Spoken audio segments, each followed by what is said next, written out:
सुभाष चंद्र बोस, जिन्हें नेताजी के नाम से भी जाना जाता है, का जन्म 23 जनवरी 1897 को ओडिशा के कटक शहर में हुआ था। उनके पिता जानकीनाथ बोस एक प्रसिद्ध वकील थे और उनकी माता प्रभावती देवी एक धार्मिक महिला थी।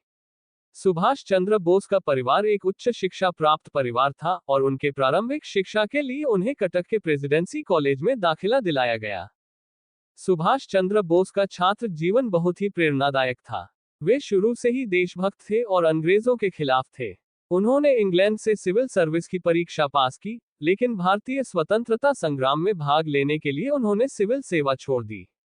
1921 में वे कांग्रेस पार्टी में शामिल हुए और महात्मा गांधी के नेतृत्व में काम करने लगे। हालांकि गांधीजी के अहिंसावादी विचारों से सहमत न होने के कारण सुभाष चंद्र बोस ने अपने अलग रास्ते की तलाश की। उन्होंने भारतीय राष्ट्रीय सेना (INA) की स्थापना की और तुम मुझे खून दो, मैं तुम्हें आजादी दूंगा का नारा दिया। उन्होंने जापान और जर्मनी के समर्थन से अंग्रेजों के खिलाफ युद्ध लड़ा। नेताजी सुभाष चंद्र बोस का योगदान भारतीय स्वतंत्रता संग्राम में अद्वितीय है। उनका जीवन संघर्ष और साहस का प्रतीक है और उन्होंने भारतीय स्वतंत्रता के लिए अपना सर्वस्व न्योछावर कर दिया। आज भी उन्हें एक महान देशभक्त और स्वतंत्रता सेनानी के रूप में सम्मानित किया जाता है। सुभाष चंद्र बोस का जीवन उनके असाधारण साहस और दृढ़ संकल्प के कारण भारतीय इतिहास में एक महत्वपूर्ण स्थान रखता है।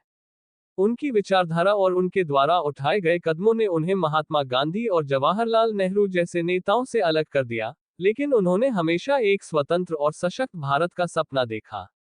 जब सुभाष चंद्र बोस ने महसूस किया कि भारतीय राष्ट्रीय कांग्रेस का अहिंसावादी दृष्टिकोण स्वतंत्रता प्राप्त करने के लिए पर्याप्त नहीं है, तो उन्होंने अपनी अलग राह चुनी। उन्होंने 1939 में कांग्रेस के त्रिपुरी अधिवेशन में अध्यक्ष पद के लिए चुनाव लड़ा और महात्मा गांधी के उम्मीदवार पट्टाभी सीतारमैया को हराया। हालांकि उनके और गांधीजी के विचारों में मतभेद बढ़ने के कारण उन्हें कांग्रेस से इस्तीफा देना पड़ा। इसके बाद सुभाष चंद्र बोस ने फॉरवर्ड ब्लॉक का गठन किया, जो उनकी स्वतंत्रता संग्राम की योजना को आगे बढ़ाने के लिए एक राजनीतिक मंच था। उनका मानना था कि अंग्रेजों को भारत से बाहर करने के लिए एक सशस्त्र संघर्ष आवश्यक है। इसी उद्देश्य से उन्होंने भारत से बाहर जाकर उन देशों से समर्थन मांगा जो अंग्रेजों के खिलाफ थे। उन्होंने जर्मनी और जापान की यात्रा की और इन देशों से भारतीय स्वतंत्रता संग्राम के लिए समर्थन जुटाने में सफल रहे। 1941 में वे गुप्त रूप से भारत से भागकर अफगानिस्तान और फिर रूस होते हुए जर्मनी पहुंचे। वहां उन्होंने हिटलर से मुलाकात की और भारतीयों के समर्थन के लिए अनुरोध किया। 1943 में उन्होंने जापान में आजाद हिंद सरकार की स्थापना की और आजाद हिंद फौज (INA) का नेतृत्व किया। INA ने अंग्रेजों के खिलाफ बर्मा, अब म्यांमार और भारत के उत्तर पूर्वी क्षेत्रों में कई अभियानों में हिस्सा लिया। हालांकि जापान की हार के बाद INA को मजबूरी में हथियार डालने पड़े। सुभाष चंद्र बोस की मृत्यु को लेकर कई सिद्धांत हैं, लेकिन यह माना जाता है कि 18 अगस्त 1945 को ताइवान में एक विमान दुर्घटना में उनकी मृत्यु हो गई।